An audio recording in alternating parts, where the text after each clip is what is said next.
The idea of God has been with humanity for thousands of years. We see drawings on the walls of ancient tombs and temples all over the world.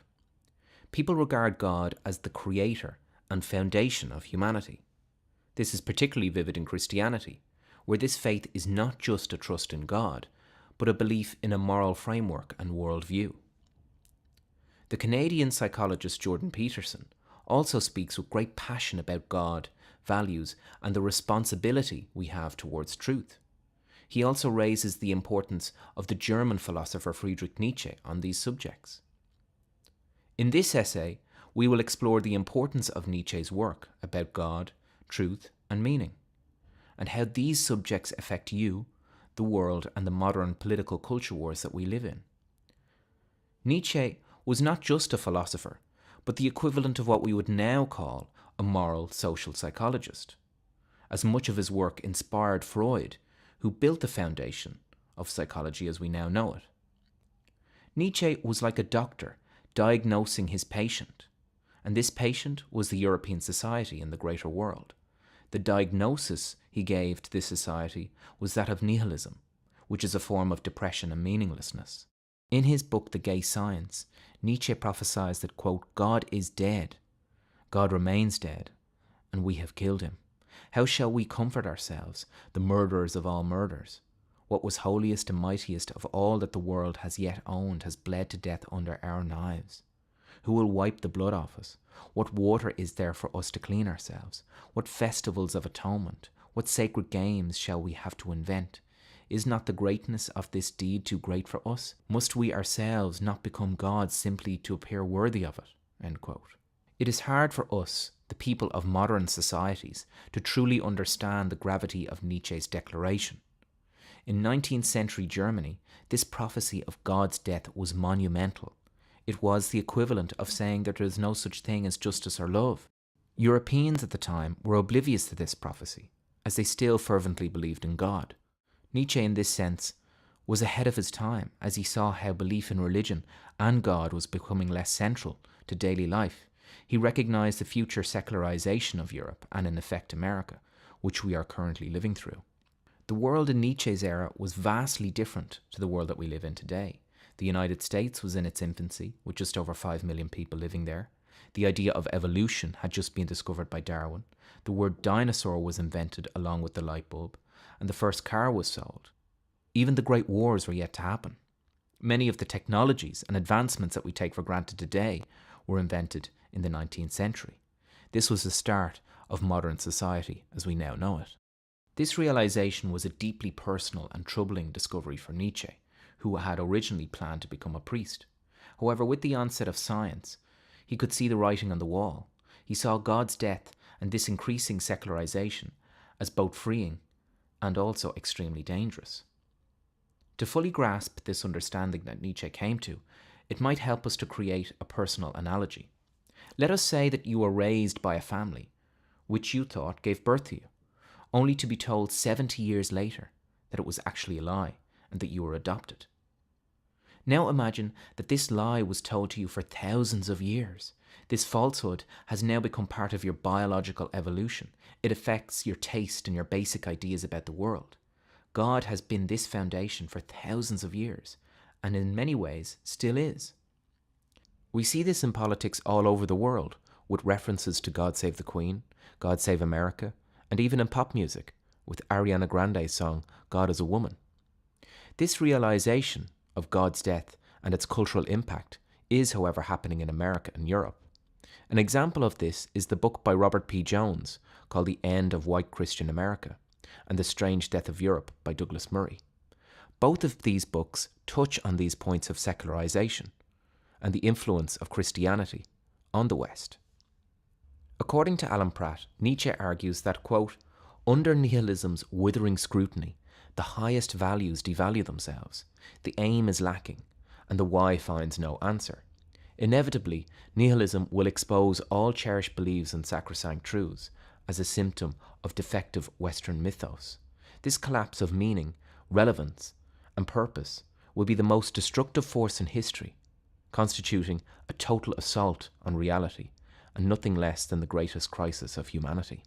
In Nietzsche's own words, he states, "What I relate is the history of the next 2 centuries. I describe what is coming, what can no longer come differently, the advent of nihilism. For some time now, our whole European culture has been moving as towards a catastrophe with a tortured tension that is growing from decade to decade, relentlessly, violently, headlong, like a river that wants to reach its end." End quote. In Nietzsche's eyes, he saw that this nihilism and devaluing of this life we live in now comes from Plato's theory of forms and idealism, and by extension Christianity too, which took many of the ideas from Plato, who is the father of Western philosophy. The theory of forms are ideas, according to Plato, that lie in another world, sort of like a holiness in a Christian sense. However, we don't have access to these pure forms of beauty, love, justice, or redness that all lie in this other world of forms. So, for example, in the Phaedo, we are told that particular sensible equal things, like equal sticks or stones, are equal because of their participation or sharing in the character of form of equality, which is absolutely, changelessly, perfectly, and equally equal. So we have 2 worlds, according to Plato, this world and the world of forms. Any interaction we have with the forms in this world, for example, the forms of beauty, love, justice, redness, are a poor, imperfect manifestation and not worth the same as the pure, perfect forms in the other world of Platonic forms. Nietzsche attacked Plato for placing so much importance and emphasis on the other world of perfect ideas, and not this one. Nietzsche argues against Plato's forms, and in Beyond Good and Evil he calls it the worst, the most tiresome, and the most dangerous of errors, which has been a dogmatist error, namely Plato's invention of pure spirit and the good in itself. If we use Plato's idea of pureness and idealism, which has become part of our evolutionary thinking, how can goodness come out of Christianity if Christianity is a lie? How can art be good if it comes from a tyrant or a sexual deviant? Both are impure, and therefore we diminish its value. We deny its flawed humanity as we look for too much purity. We look too much for Plato's forms, and in many ways, Plato's idealism denies this human world of imperfection. This perfectionist way of thinking destroys humans, as, like Nietzsche said, we are only too human, and nothing is ever perfectly pure. Nietzsche states, quote, "Man has lost the faith in his own value when no infinitely valuable whole works through him. He conceives such a whole in order to be able to believe in his own worth." Nietzsche states man has lost the faith in his own value when no infinitely valuable whole works through him. He conceives such a whole in order to be able to believe in his own value. Nietzsche sees this nihilism continue in Christianity, which has been the foundation for Europe and America for the past 2,000 years, and was inspired by Plato through the works of Augustine. When Nietzsche talks about Christianity, he is talking about Paul's vision, and not that of Jesus, as according to Nietzsche, there would be no Christianity without Paul. Here, Nietzsche is not saying that God does not exist, but now that we have stopped believing in him, he is dead. We made him live by believing in him, and now that we don't believe, we have killed him. Nietzsche outlines the nihilistic meaning inherent in the moral lifestyle of Christianity by stating, quote, "I call Christianity the one great curse, the one great intrinsic depravity, the one great instinct for revenge, for which no expedient is sufficiently poisonous, secret, subterranean, petty. I call it the one immoral blemish on mankind," end quote. Christianity, in Nietzsche's eyes, is hostile to life. It's a religion of pity. It puts down the mighty in favour for the weak and the poor. This results in an inversion of nature. According to Nietzsche, we can also see this streak of denial in Buddhism. Christianity, on one hand, is a struggle against sin. Buddhism, on the other, is a struggle against suffering. This denial of life continues in the Christian ascetic ideal. Asceticism is a lifestyle of abstinence from sensual and bodily pleasures in the pursuit of spiritual goals, which is roughly the lifestyle of a priest or a Buddhist. Stephen Mulhall argues that, quote, the ascetic ideal is the term Nietzsche uses in the genealogy of morals, for the various ways in which value systems of slave morality evolves, basically valuing weakness, obedience over strength. Asceticism and other worldly religions carry with them the baggage of guilt and the rejection of the values of human life in its actual earthly and bodily settings. This ramifies and spreads out into the broader reaches of Judeo-Christian Western culture, and the concept that appears to play the decisive role in facilitating that mutation, which is truthfulness, hence truth. According to Nietzsche, it is because of this we can't take Christian values without God either, as Christianity is inherently nihilistic and devalues people who are creators and puts the weak over the strong. He attacks the ideas that do continue this Christian morality. These are the theories of equality, socialism, and democracy, in a sense modernity, as these ideas deny that society throughout history has been created out of bloodshed and pain. These ideas in fact deny suffering and exchange it for utopian idealistic thinking, a form of hedonism, for which Nietzsche has no time for. He says, quote, to those human beings who are any of concern to me, I wish suffering, desolation, sickness, ill treatment, indignities. I wish that they should not remain unfamiliar with profound self-contempt, the torture of self-mistrust, the wretchedness of the vanquished. I have no pity for them, because I wish them the only thing that can prove today whether one is worth anything or not, that one endures. End quote. In Nietzsche's eyes, these soft people of democracy, socialism, and equality cannot build society, as they are not strong enough, as society is built by barbarians. Much of this critique can be applied to the culture wars of American politics.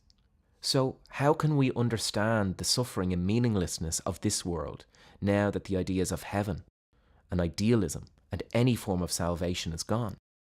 Nietzsche's answer is freedom, pure freedom, and a re-evaluation of all values. Nietzsche goes on to say, quote, now when it has been surmounted, when Europe is rid of this nightmare, we can again draw breath freely and at last enjoy a healthier sleep. End quote. However strong Nietzsche's attack is on Plato and Christianity, it is a bittersweet critique. He says, let us not be ungrateful to it, as these falsehoods of Platonism and Christianity raised us. They gave us life as we now know it. We can see something similar to this in Plato's Republic, where he outlines the importance of noble falsehoods in order to create civic harmony. And yes, according to Nietzsche, who goes on to say, quote, the struggle against Plato, or so to speak plainer, and for the people, the struggle against the ecclesiastical oppression of millenniums of Christianity, has, in fact, produced in Europe a magnificent tension of the soul, such as not existed anywhere previously. With such a tensely strained bow, one can now aim at the furthest goals. End quote. Here we have seen Nietzsche playing the role of a psychologist, assessing the impact and legacy of religion in Europe over thousands of years. However, many people disagree with this and say that Nietzsche was not a nihilist, as he believed in the will to power, the Übermensch, and a form of overcoming, in a sense becoming the nobleman. And yes, Nietzsche did have these ideals, as hypocritical as it sounds when compared to his attack on Plato and Christianity. But these ideals were not nihilistic by nature. They accepted the human imperfection, and they valued this life. The problem here is that Nietzsche did not want to be a nihilist. Like the diagnosis of cancer or any other disease, it is not good for human beings to lie to themselves about reality. Nietzsche here is urging us to fight against this meaninglessness and accept it and embrace it and give it a Dionysian yes, to live and create your own values. Nietzsche says that there is no foundation now that God is dead. We must become our own foundation.